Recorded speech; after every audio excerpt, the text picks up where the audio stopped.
Grounded on PS5. I can honestly say I never thought I would see the day that this happened. Now, I could go into loads of reasons why this is the best thing that's ever happened and, couldn't have been better timing, etc. And in some respects, I agree that that's the case. I really am glad that Xbox have decided to release more games on multiple platforms. At the same time, I understand that Sony are doing the same thing. And it can't be a bad thing, in my opinion, because I have both consoles, and I like using both consoles, but my preference is for the PlayStation.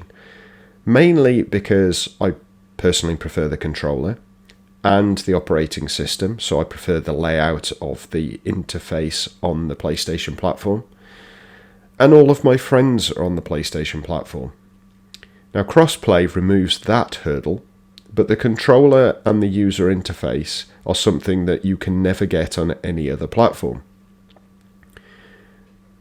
To me, that is the biggest selling point. Personally, now I own both. I do prefer the design of the Xbox.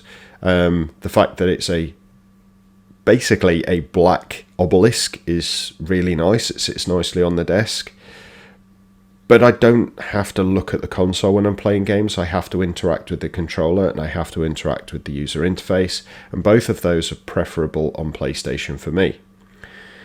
I have played Grounded a lot on Xbox. And towards the end of this video, you are going to see a lot of my previous gameplay. That being said, I have played over 10 hours on the PlayStation already. And I would say that the feel of the game on PlayStation for me is better. And that's purely because of the controller interaction. The minute vibrations, the draw strength in the actual triggers.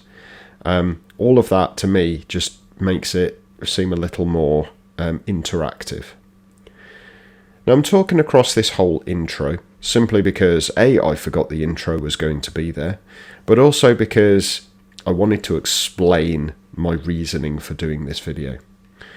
My reasoning is I want to compare the Xbox and the PlayStation version, but I also want to do a mini first look for my PlayStation viewers, and also for me to look at what the game is like on PlayStation. So sit back, relax, and feast your eyes on this gameplay. I'd completely forgotten about this intro. Don't remember this at all.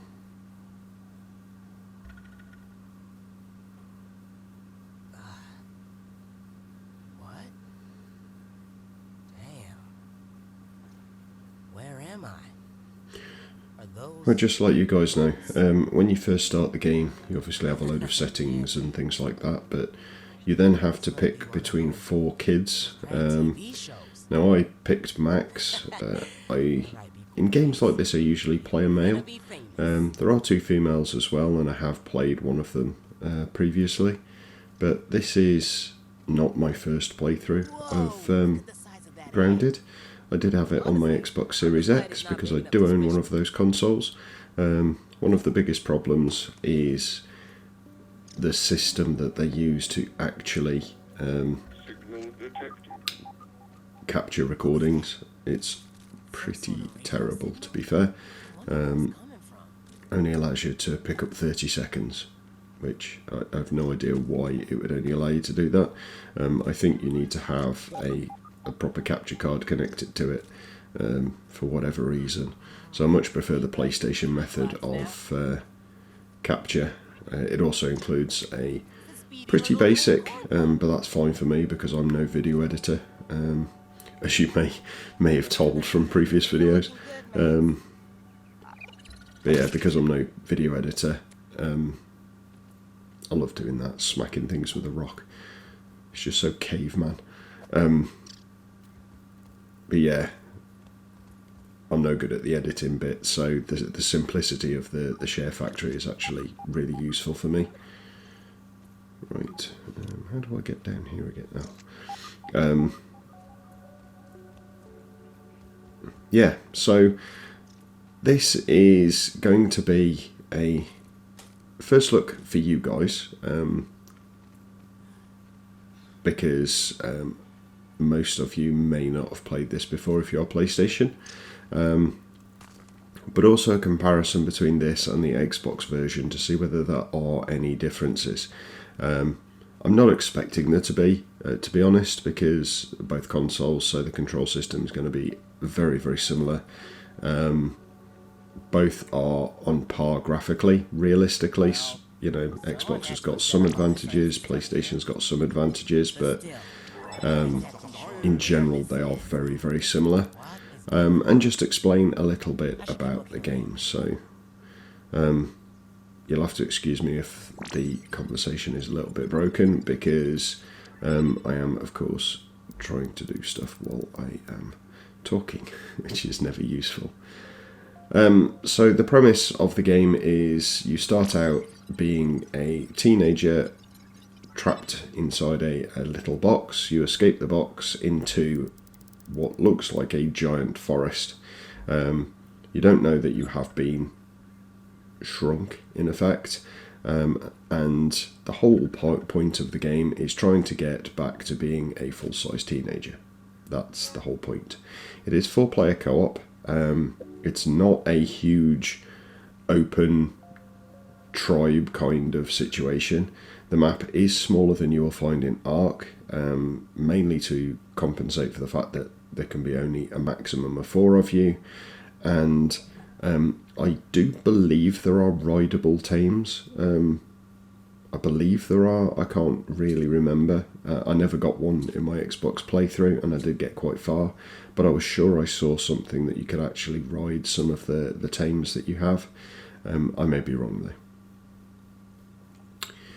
So just as a brief overview of what you can see going on. It is a traditional survival game in the sense that you have to manage your water or your fluid levels. You have to monitor your food itself. You can get sick from eating bad food, and you have to craft your own tools, weapons, and defences, in effect. Now, the best thing about this is the fact that it's using very, very modern day stuff in a very, I'm going to say, tribal manner, because you have to, primal, I suppose is a better term. You basically have to construct a very basic shelter. Now, initially it's a lean-to. You will have later on grass buildings, which are the equivalent in most games as thatch. You'll then have stem buildings, which are the equivalent of wood. You'll then have pebblet buildings, which are stone. And then you'll have mushroom brick, which are, I believe they're the top level. And they're, obviously, as the name implies, they are the equivalent of a brick building. So there's different levels of, or different tiers of construction. There's different tiers of weapons, and there's different tiers of armour. And all of those things do actually change in look. So anyone who's watched the other videos on my channel will know that one of the key things for an RPG for me is the ability to change the look of your character through what you equip, not just through cosmetics. And this does that. So you will be able to equip very basic armour. I mean, I'm not going to say it's like amazing. You know, you get an armour piece, you get some leggings, and you get a helmet. That's basically all you get. But at the same time, it's more than you get in some games, so it's pretty good. So, here we go. Let's have a look at what we can craft. So, there's various different resources you can gather in the game, and as you pick new ones up, they appear in the resources list. So before we go into all of that, I will go into that in more detail in a bit, but let's gather some more stuff, because I kind of need to build like loads of things as I've only just started the game, Grass planks, I'm going to gather a few of them, but I'm not going to gather too many because I can't actually use them yet. I need to unlock those buildings. And I believe, if I'm not mistaken, I can't do that until I've visited a specific location. And that's by progressing the story a little bit more. But I can gather the resources up front.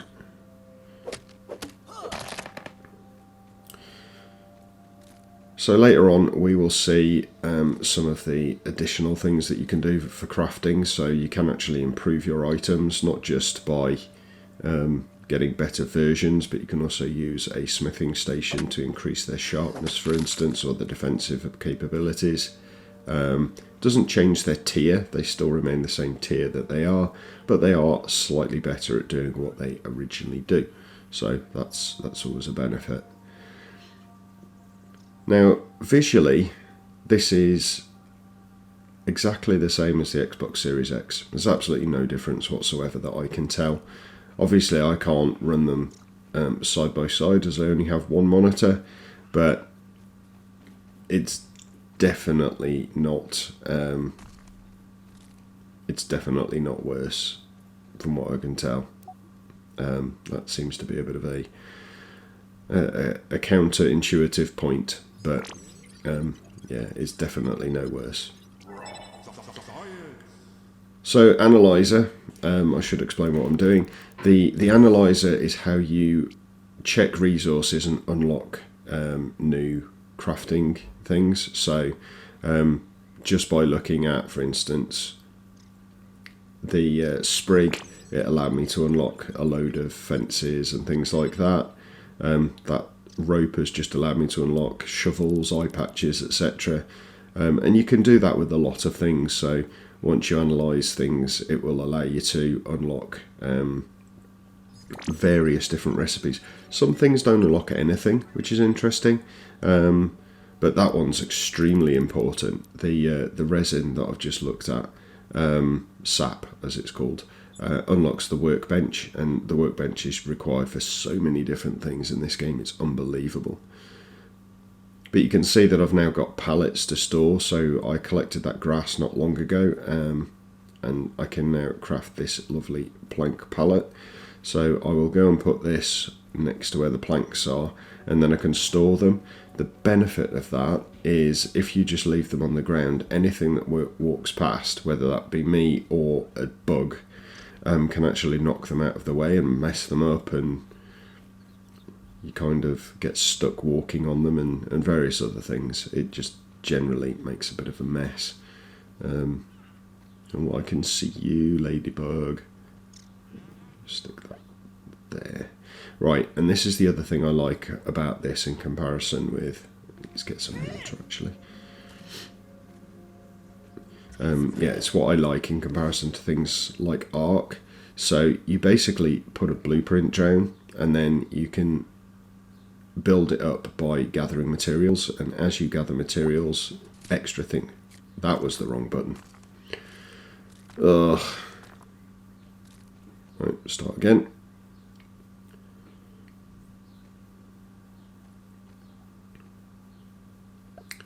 Why was that not going down in the same place? Anyway, so compress and hold super build. It puts everything that you've got, and as you can see, it's a bit more solid, but not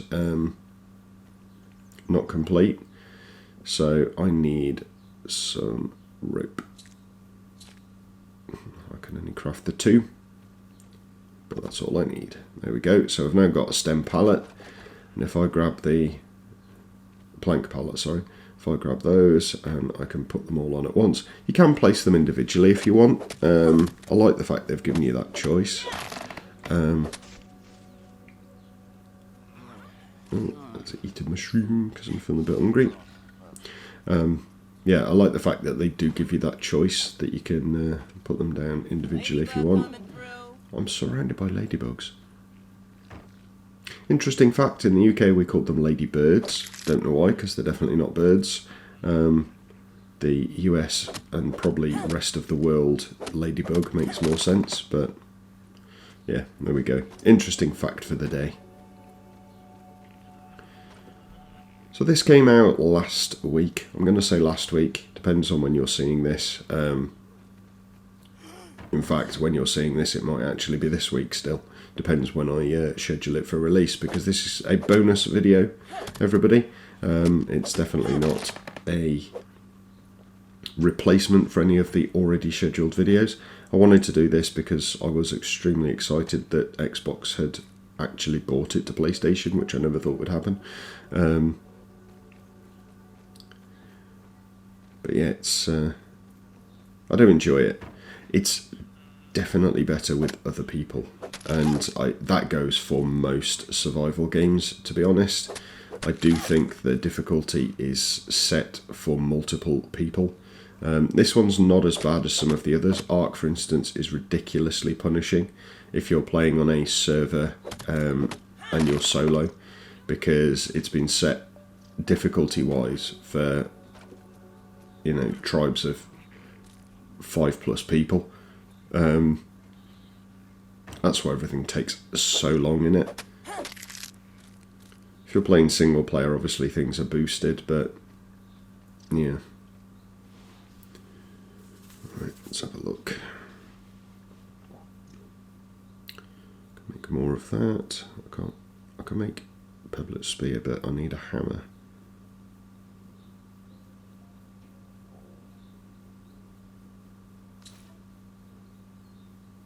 There you go. Made 3 spears, much better for actual fighting.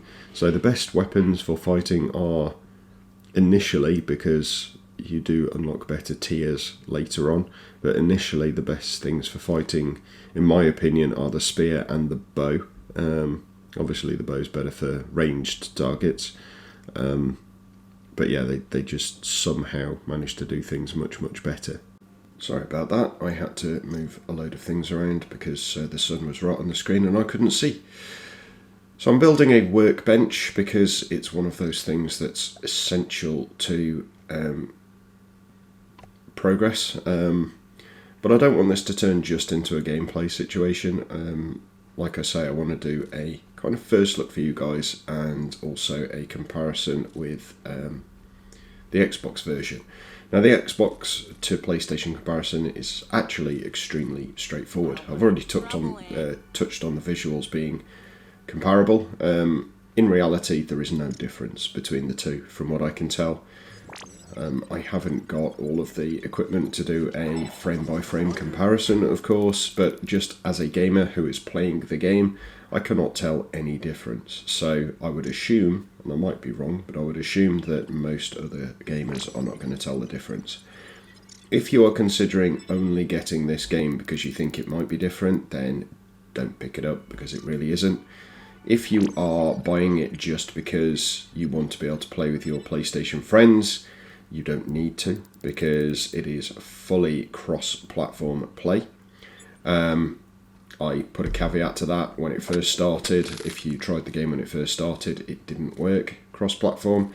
It kept saying that your account was not... basically, your account wasn't set up for it. But they have fixed that problem now, so you can play with your friends across platform.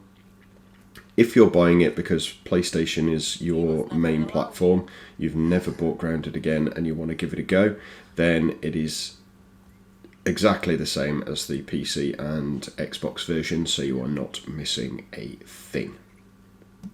That's covered that off. On to the core of what Grounded is about, what it's like, the challenge, etc. Just like every survival game, you have your passive and aggressive creatures.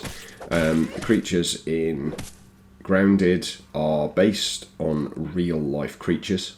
So I've just been killing lawn mites being those tiny little red dots you used to see walking around on wooden boards, or you can see them on blades of grass, but it's harder, and sometimes they will walk across your hand if you've got your hand on a piece of wood and they're on it.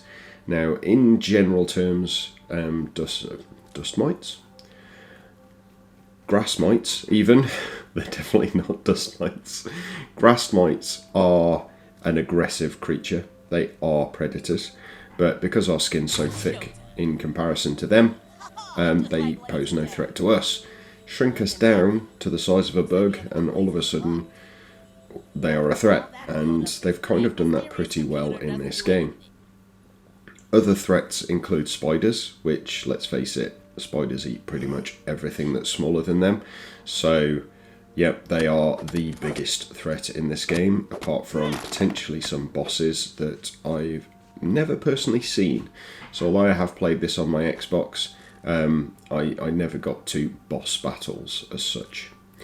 I will try and include some gameplay of my old playthrough. Now crossplay is working, because crossplay also gives you access to any shared worlds that you had previously, because they are saved on a server. They're not saved on the console or the PC.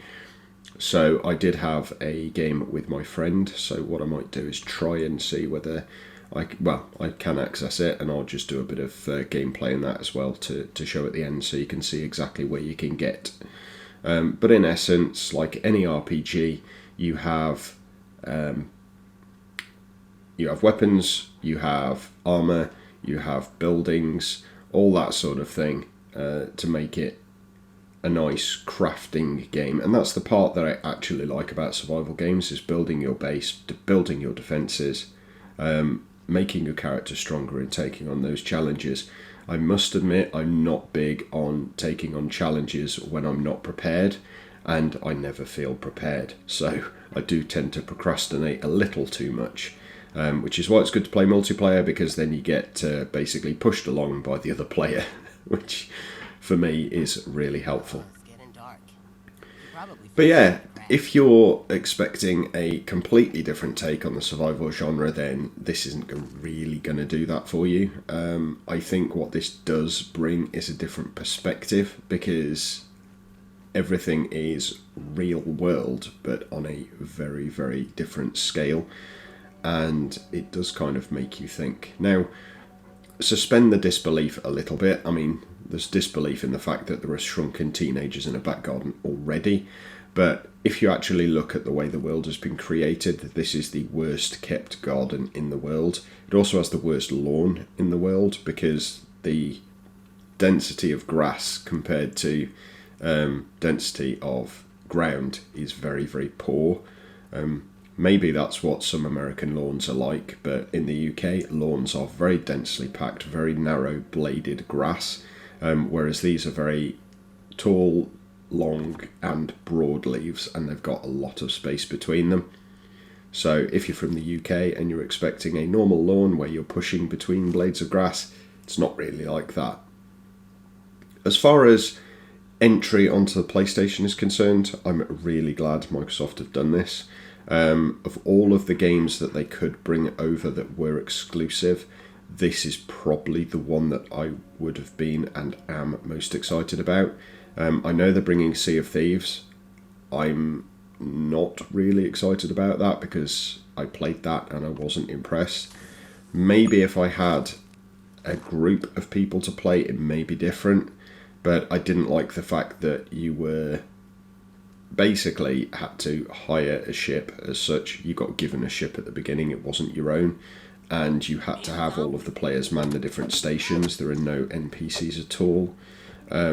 As much as I think it's good that you can build the crew for a ship that's crewed by 4 people, I don't know, it doesn't feel right to me. I would have liked a bigger ship where you've got NPCs, but those NPCs can be replaced by your friends, or your friends can have their own ship and you can just go into battle together, a bit like Skull and Bones. But the problem with Skull and Bones, obviously, is the fact that, well, let's face it, there were some issues in comparison to Black Flag, but that's going on to a completely different subject.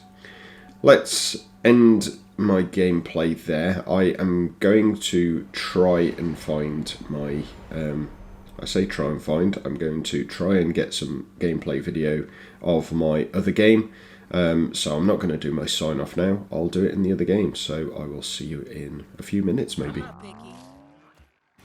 Okay, so the microphone is probably going to be much better positioned for this, so it should sound much better for you. But this is my base in my original game from the Xbox.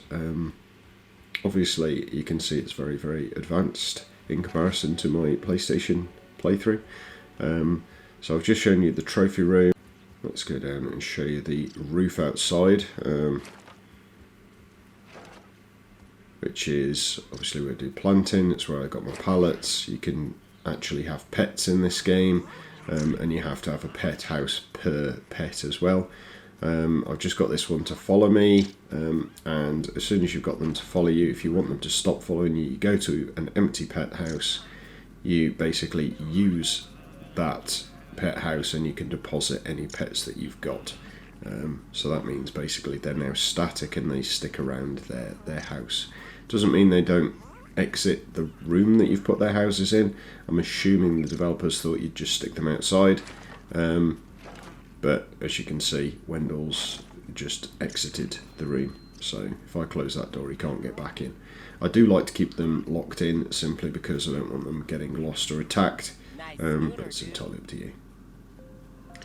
Right, I'm going to go to the other base that we have. So my friend Zach built an entirely different base over by the pond because that's where a lot of the rare resources are. So I'm going to go up that very big tower and zip line across to another tower, which then sends me to the base. I'm not going to bore you guys with all of that traversal, so I will see you when I'm there. Okay, so we're near the house. Have to jump through that little gap there.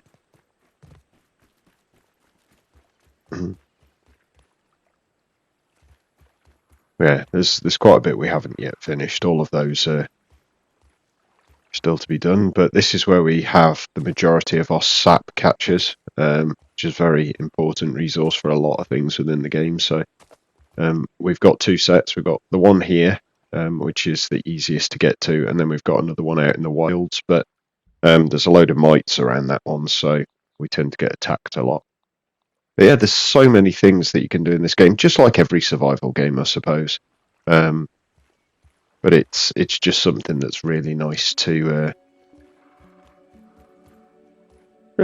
play, really nice to get involved with. And I think because it is a smaller group with 4 at max, it's just a little bit. That's a really big crow. It's just a little bit more of an intimate game. So I think that will be it for this gameplay sequence. So there we go. That's my first look, stroke review, stroke comparison of Grounded on PS5. As I said previously, the differences between the PlayStation and the Xbox version are non-existent in my opinion. Absolutely brilliant survival game and really fun to play. If you've got between 1 and 4 friends that you can jump in with, it will really enhance the experience as well.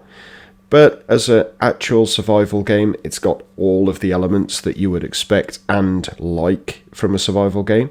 I would say that the fact you have to play as a pre-generated teenager isn't ideal for me. I would have liked to have been able to create my own persona. And the fact that I'm now getting on a little bit means that I don't necessarily get the language that they use in some cases. It's very much American teen as well, so being from the UK, there's a lot of the way things are said that aren't quite the way I would normally hear it. It doesn't really detract from the game, but again, it would have been nice to be able to create my own persona. I would advise you get this though. If you're into survival games, this is definitely a solid entry, and it does have some really unique takes on some of the gameplay genre elements. But there we go. Thank you very much for watching, guys. I really do appreciate it. If you have enjoyed it, please click the like button, subscribe if you're new to the channel, and I will see you in my next video very, very soon. You all take care. Bye for now.